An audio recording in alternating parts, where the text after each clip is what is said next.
Đấy, view từ cửa sổ của khách sạn nhìn tường đẹp phết.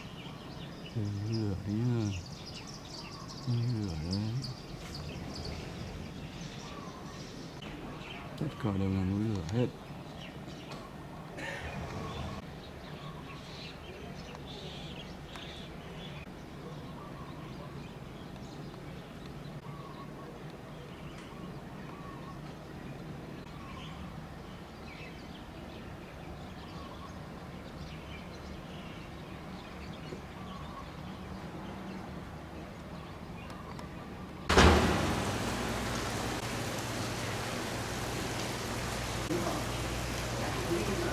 Anh ơi. Ừ. Đấy rồi.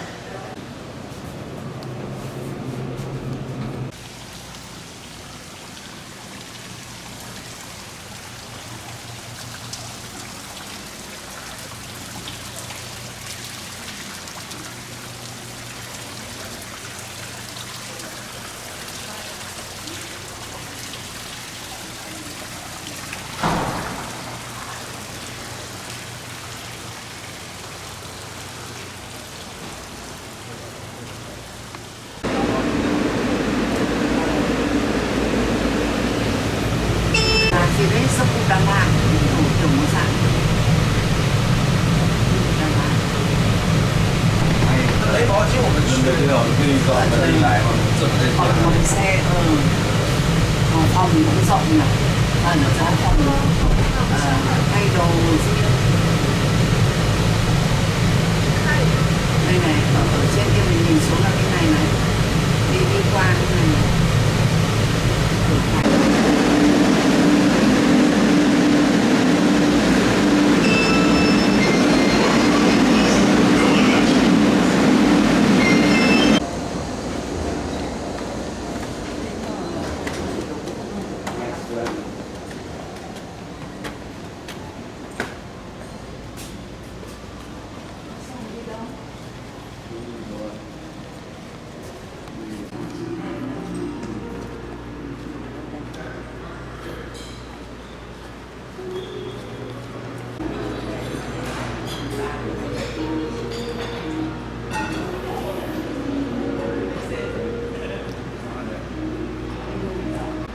Nhà này to lắm, rộng mênh mông luôn.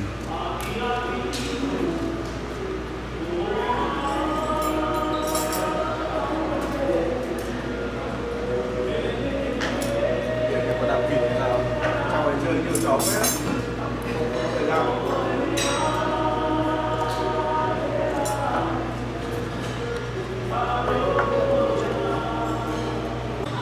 Bánh mì, đây là món này ngon này, món này trứng ở dưới là có thịt đấy. Đây á? Ừ. Đây là rau à, salad. mẹ đeo kính vào tí Sao phải đăng ký, người ta nhìn thấy đấy.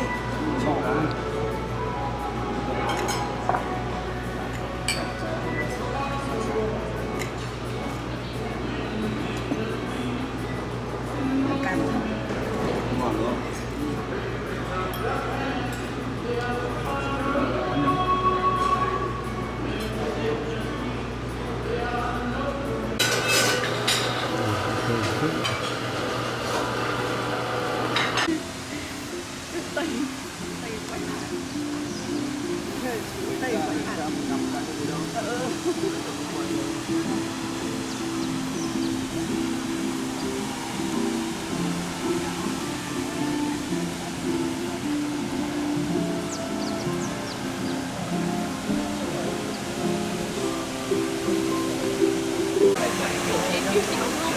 It's gonna be show, right? Yeah, the dolphin.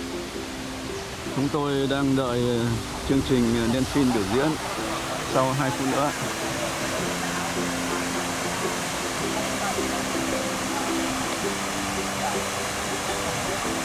Training session is highlighting the relationship that the trainers have with our animals here because we're asking them to leave their homes and to come out into a different area of the ocean.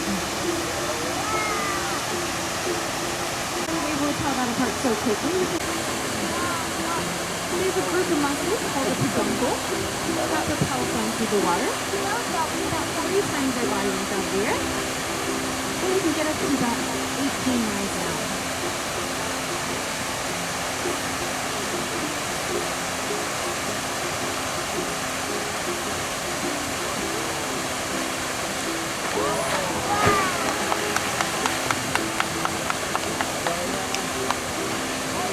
These are our largest dolphins here at Dolphin Quest. Tail is close to 400 pounds, and Nimbus is close to 500 pounds.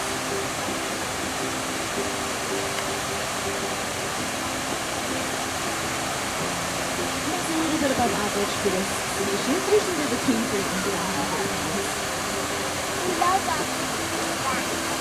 What? You do? I didn't know that.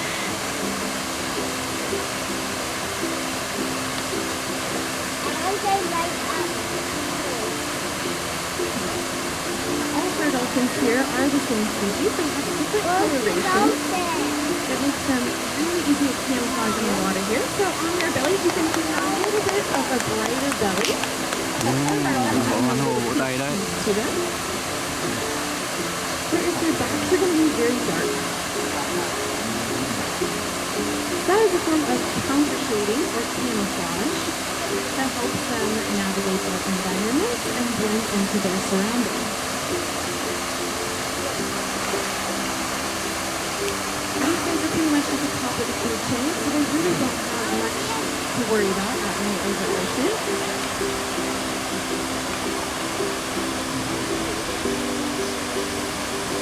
Unfortunately, their biggest threats are people. So because they are really close to those shallow areas where people inhabit. So that is thanks to supporters like you all. We have been able to donate over $6 million to different research and conservation projects in about 17 countries across the globe.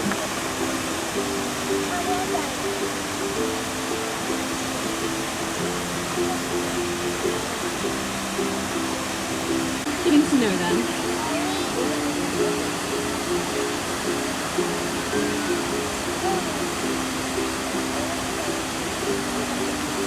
So Kara here has been working with these.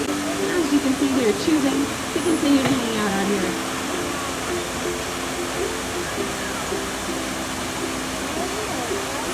Đấy, vừa to chưa?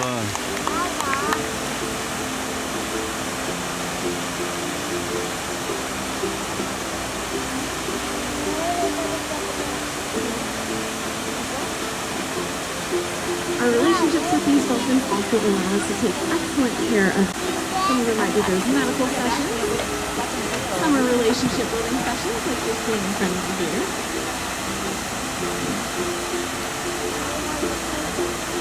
Some of them might be physical exercise sessions and getting their ab workout in.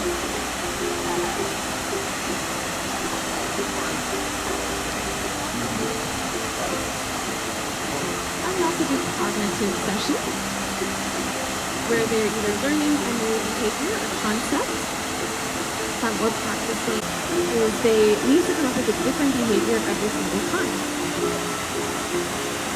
So it's different than most.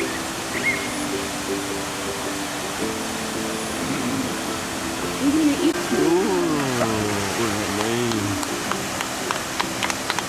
Yeah, you can give them a round of applause. That was awesome. That was a great.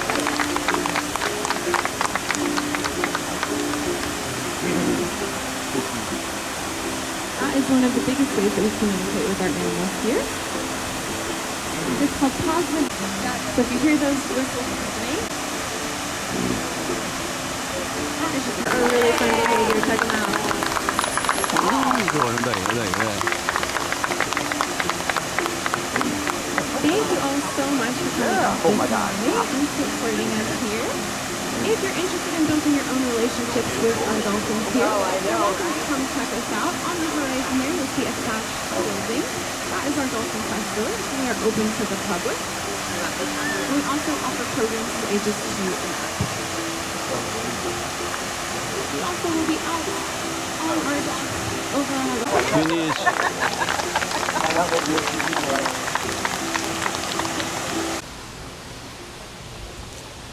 Về tôi đi núi lửa.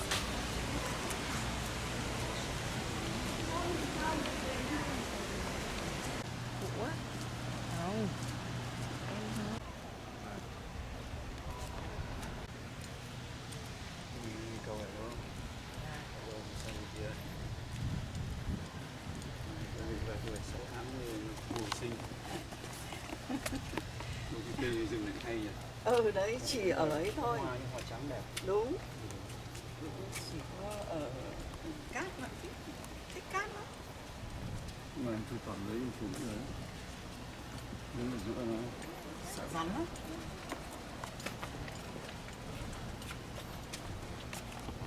Trong bút tướng sao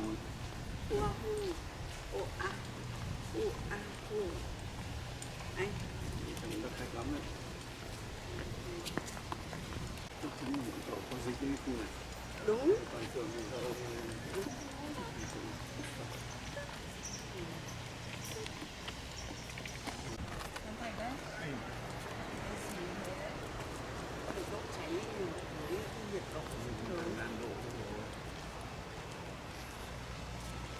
ra mình lấy giá trị.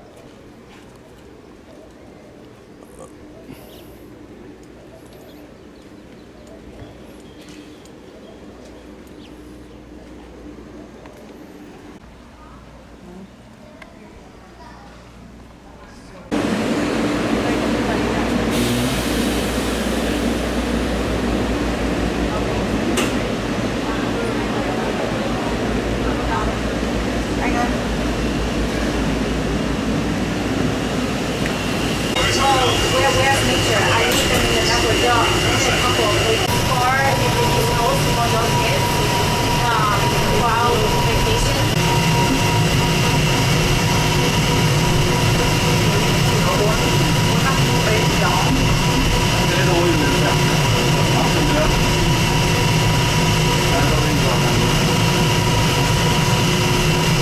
Đi bằng xe lửa.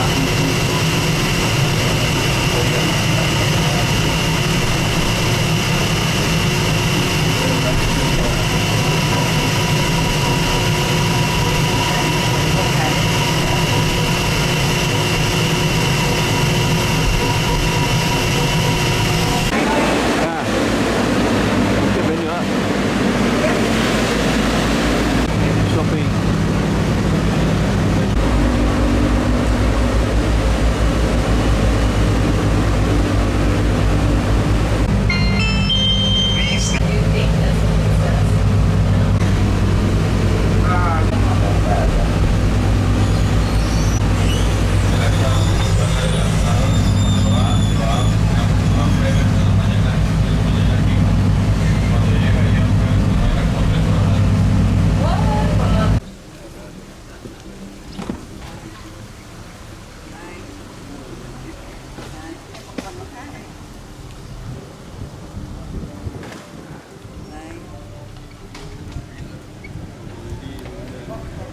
Đi đông rốt nhờ.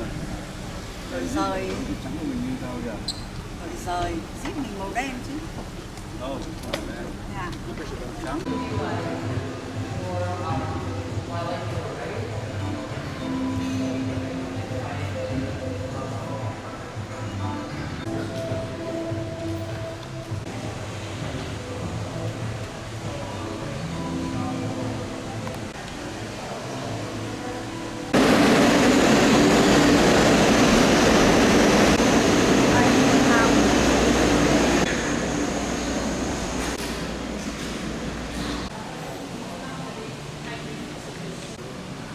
Anh nhìn đây rồi.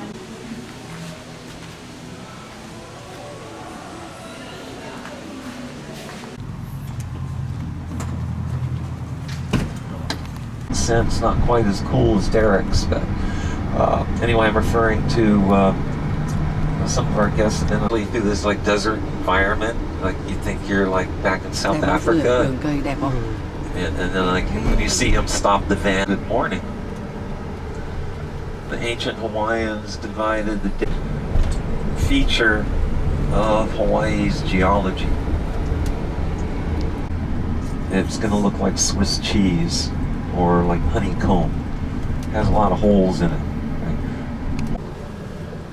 If you are in Hawaii, anywhere,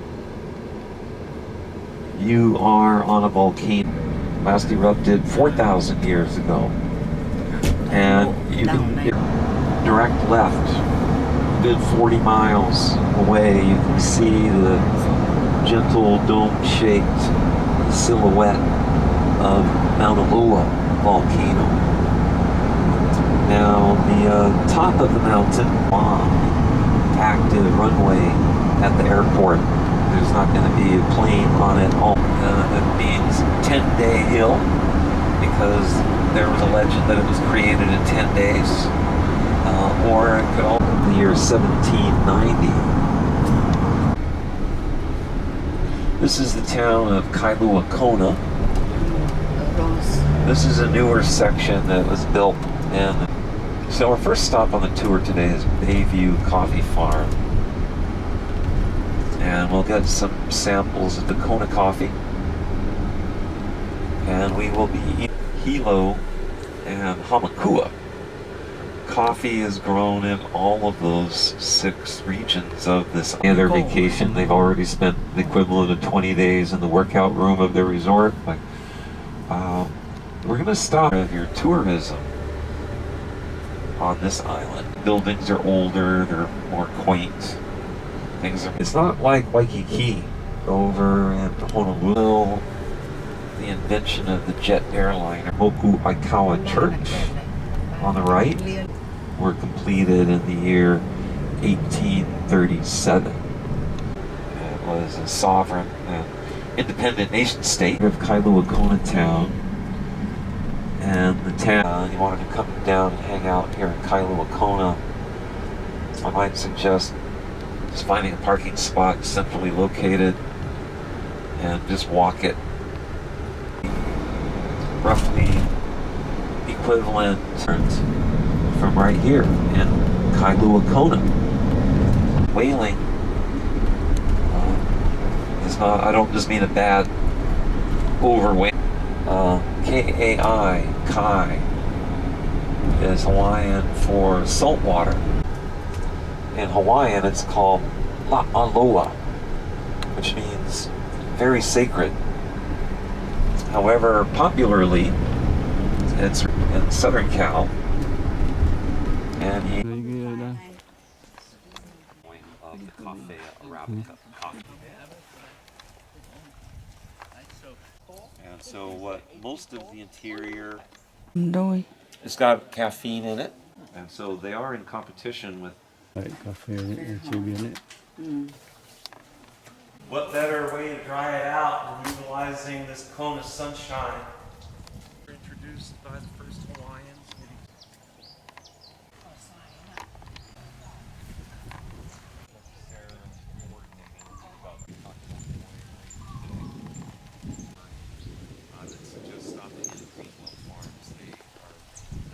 Like some of the coffee farms are just farms, and they don't really have a nice people there to greet you.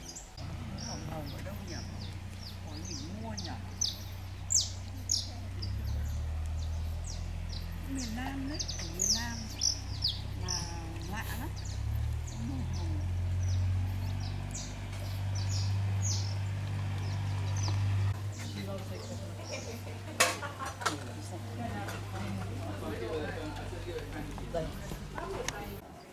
Everybody has.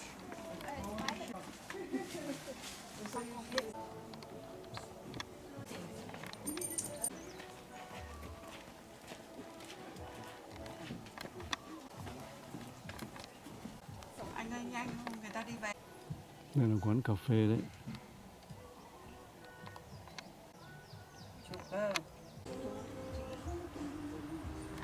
Được. Anh, dạ. Đây. Anh, cho em một kiểu ở đây. Cho em.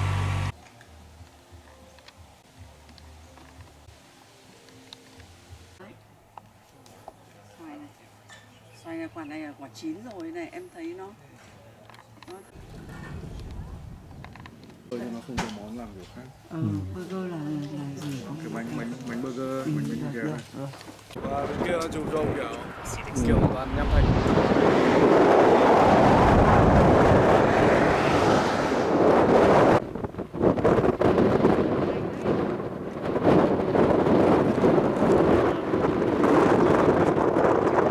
Đây là biển hết à?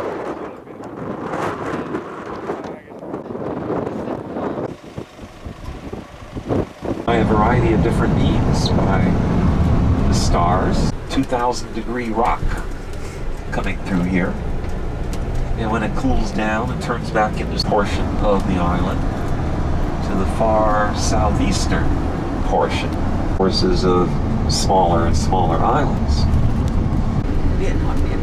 which includes Hawaii, Easter Island. What you'll find is that the languages of all of those places are pretty similar. Hawaii, we would say aloha, but in Tahiti it would be aroha with an R. Đúng rồi. Đưa đứng đây anh chụp ấy cho.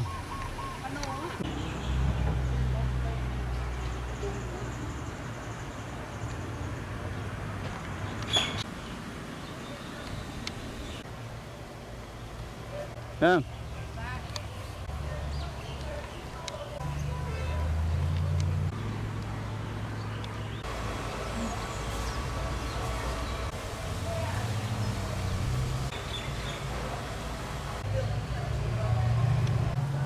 Đấy.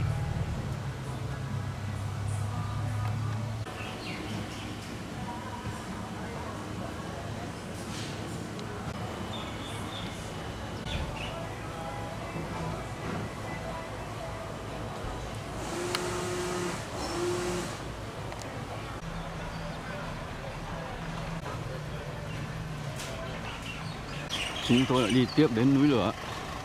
Volcano is also the world's most active volcano, but the lower 6% under the water. The hillside, you can see the rain clouds. It's North America, or like, northeastern USA is mostly granite, like the Great Lakes, the Finger Lake volcano, the kind you don't ever hear about on the news. The kind and wiped everything out. And the only thing that's left is right here. It fell down over there. That was a row of wall walkers. I know, this morning I said I wasn't the rep. Bây giờ chúng tôi xuống biển Cát Đen, lấy một ít cát về làm kỷ niệm. Lần đồng phết này.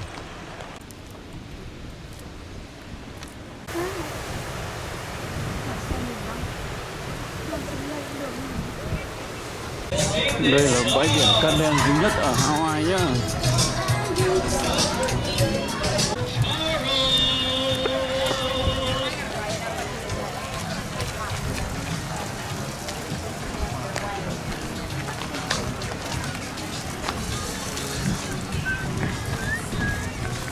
Might be harder than you think.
up on the rim, sát đất luôn kìa bạn.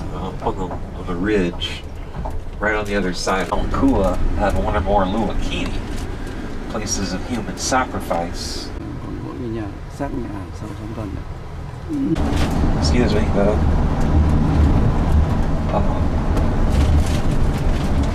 but it's Volcano Park. good. How are you? Okay, visitor center. Công viên núi lửa Volcano Park ở Hawaii. Rất tiếc là thời tiết này không được tốt lắm, trời bắt đầu đổ mưa. Bốc kìa, núi lửa đấy. Now we're gonna come back here. They're called. Time I stayed here, I was in number 15, which is that one. Tôi đứng trên miệng là núi lửa rồi đây. Đây là miệng núi lửa.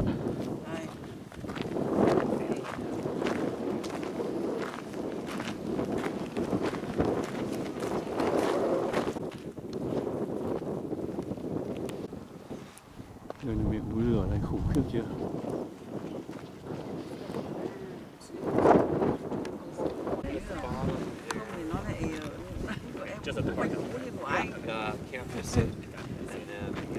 Đấy, ông vào xem núi lửa ấy chứ. Đến để xem núi lửa mà.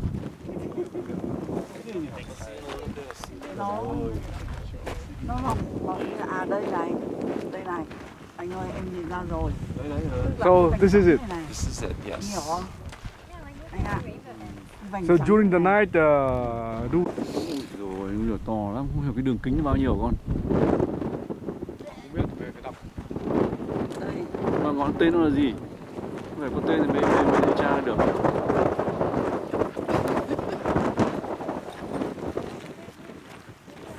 chạy đâu rồi, ông chạy ra kia rồi.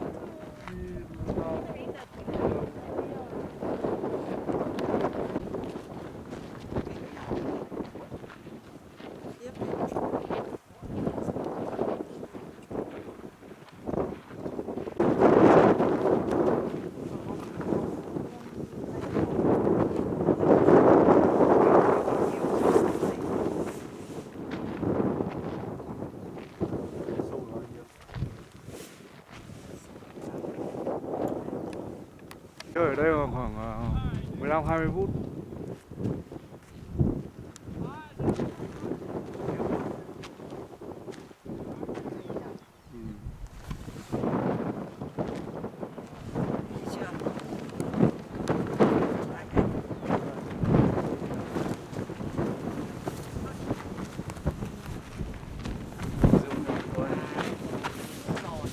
Đấy, thấy chưa?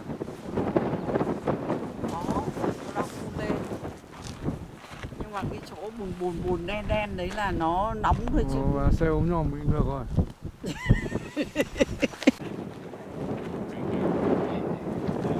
Sợ lắm.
Said, but most of the time the wind is going this way, it blows it out right over the desert. Nobody lives in the desert there. So. And the smoke that comes from the lava in Hawaiian is called uwaki, which is Hawaiian for smoke. In fact, they bring in a bunch of extra people to direct all the traffic because it gets get pretty popular up here, you know. Last summer.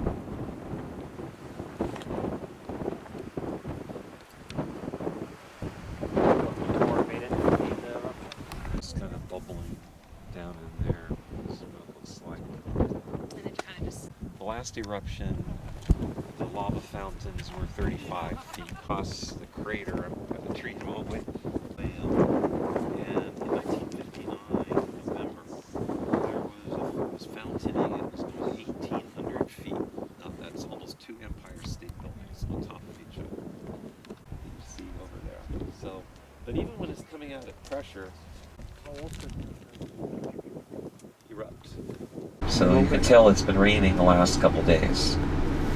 And then finally, notice that the steam vent area doesn't have very many big trees.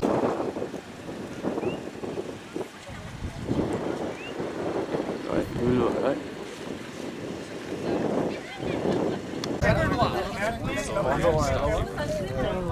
Bọn này nó thích, nó thích ngửi cái lưu huỳnh này cho nó sướng cái đời nó mà nó say. Well, we've got steam.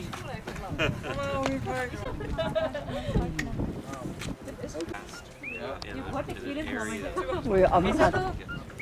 Chưa? À, ui giời, nó xếp hàng. Đấy, bố mẹ đứng rồi, bố mẹ nhìn xuống.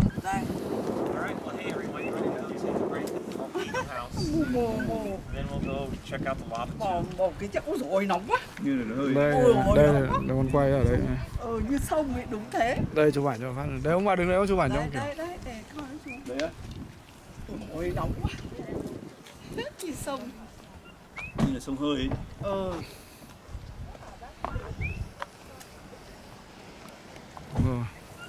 Được chưa? Ok. Rồi gì? Đấy, đi hàng này. Rồi, không khít. That all stood right on the same spot in the original volcano house.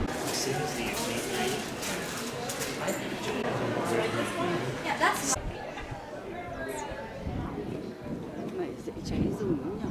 Tại vì nó cứ như thế này mà. Thế thì cái... Đi ở đường có chứ. Để tí con hỏi cho nó có vòng lại cho nhặt hòn đá được.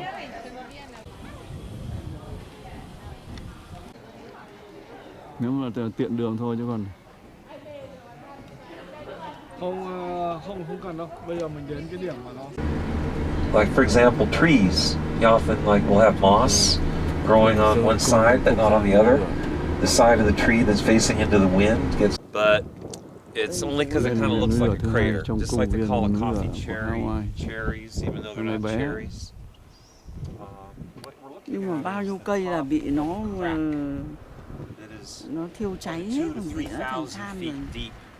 And over centuries, they open slowly toward the surface. And when they reach the surface, 1928, and the previous overlook was right there. And you can see the lava came right through here and just left a little bit of the top showing. And so đây là miếng núi lửa thứ hai ở công viên núi lửa Hawaii. Em này bé hơn em kia nhiều, em kia đường kính 5 km mà. And this is a perfect, and again, watch out for traffic, please. But the lava was flowing, it cools, the top of it cools into stone, it flows, and then it flows out, leaves the lava. Check it out. If you want to go inside, well,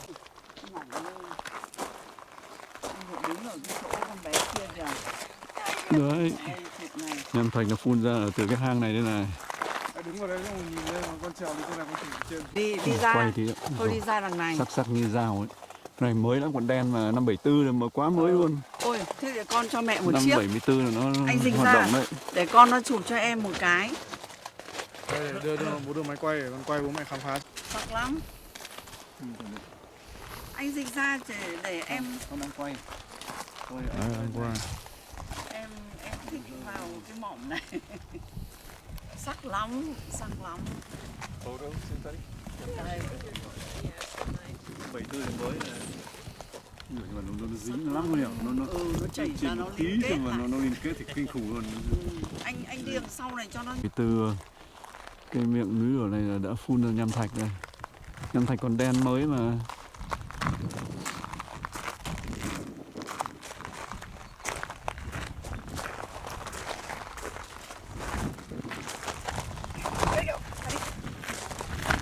Đấy.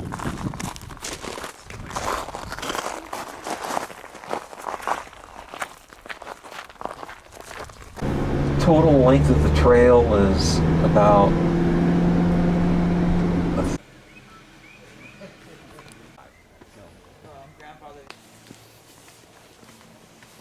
Rừng xỉ to thế chị. Rừng xỉ đấy. Một loại rồi. Lá nó giống rừng xỉu thôi chứ không phải. Rừng xỉu là cây mà nó leo cơ. Nó bám. Đây là lá thì giống lắm. Đi kiểu đi vào hang ấy, nhưng mà thực ra đây là nham thạch. Tự nhiên là chứ người ta không quan luôn đúng không? Không, tự nhiên chứ. Tức là khi mà nham thạch nó À nhỉ, cây thật. Cô mà bỏ kính dâm ra đi, trong này còn đeo kính dâm gì nữa. Quả muốn đeo kính dâm không.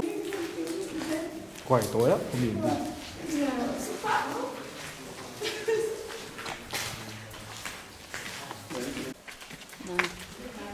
Thấy đường hầm rồi. Đã lên rồi.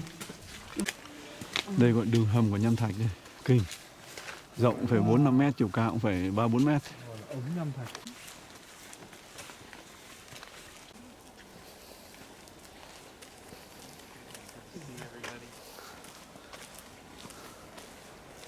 That was impressive.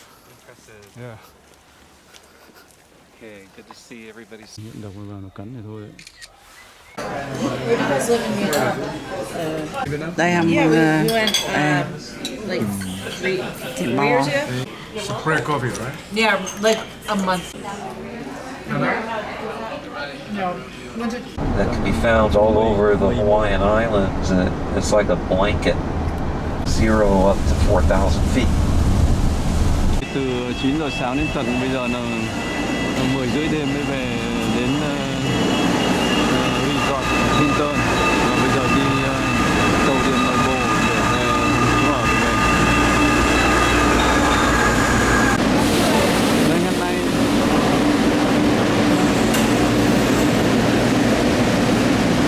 ai cũng có vẻ mệt mỏi đấy. Nhà ga chính là cổng chính của Hinton.